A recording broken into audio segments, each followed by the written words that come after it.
We are talking about mind, dreams, myths, and stories that we make up. This is the stories of our lives, the stories we live with. So now I will tell you a story. But first, I'll tell you a story. Wait for it. A king was old, had no descendant. So he wanted to retire, imagine. He sent out a decree throughout the land for someone to be king, to take his place. Someone who has a good heart. So a young man in a neighboring town heard about this. So he worked for a while, got himself some nice clothes, arranged a package of food for the journey, and he set out. On the way there, he met a beggar, an old man, a beggar.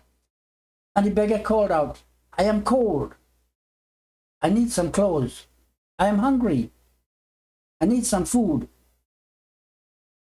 So this young man, having compassion and things like that, I gave him the package of food he had and also gave him the clothes he was wearing. Now, I don't imagine he continued on a journey naked. He probably wear the old clothes of the old man, something like that. But anyway, he made it to the king's castle. He entered the chamber of the king, or the court, probably not the chamber. And he entered with his head bowed, and as he looked up, the king knew what was in the mind of the young man. The man was surprised. The king said, "Yes, it was me, that old man, that beggar."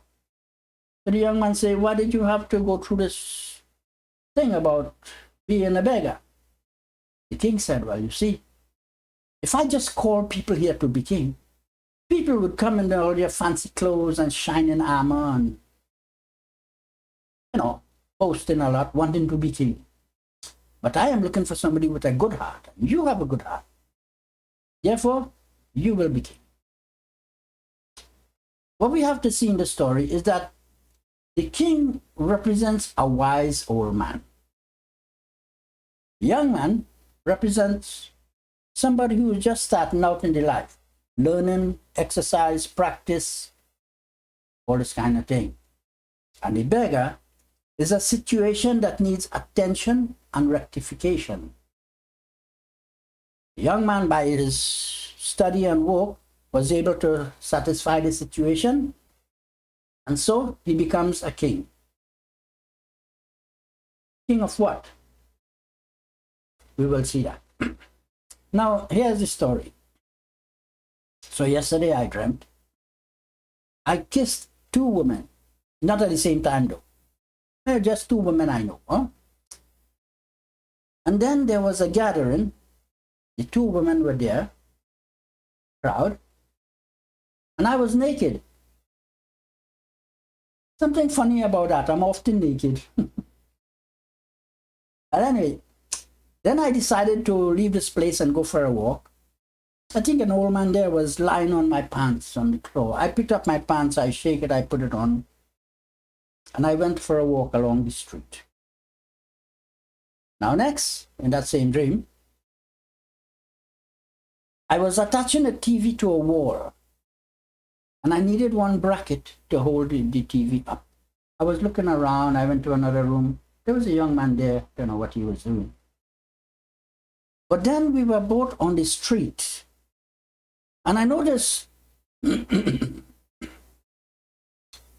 pavement is cracked, and from the cracks is growing little, like 4 inches high, something is growing. Something that looks a lot like, if you buy pak choy and you break out the leaves, the little stalk, after a few days it puts out some leaves about 4 inches. It looks like that. Anyway, two of them, and I plucked them from the road. I kept them. And as I was leaving, I saw another plant about the same size. I picked it, pulled it out of the ground, and as I looked up, I realized It is in somebody's garden. Well, it's too late. I already picked it, so I walked away. And I called out to this young man and I said, should I put it in water for a couple of days until it put out roots? Or should I put it in the dirt right away, in the soil? And he replied, really? And he left in a kind of sarcastic tone. And I wake up with that. See? Now, for all the stories I presented so far, did you catch anything? That this is, you want to be king? King of what? Be a king for thyself, you know? Have some figure outiveness, creativity, understanding. Are you waiting for me to tell you what's a God or if there is a God? Well, for Christ's sake. Be a king unto thyself. I am Aten, Raj, Indra, Nath, interpreter.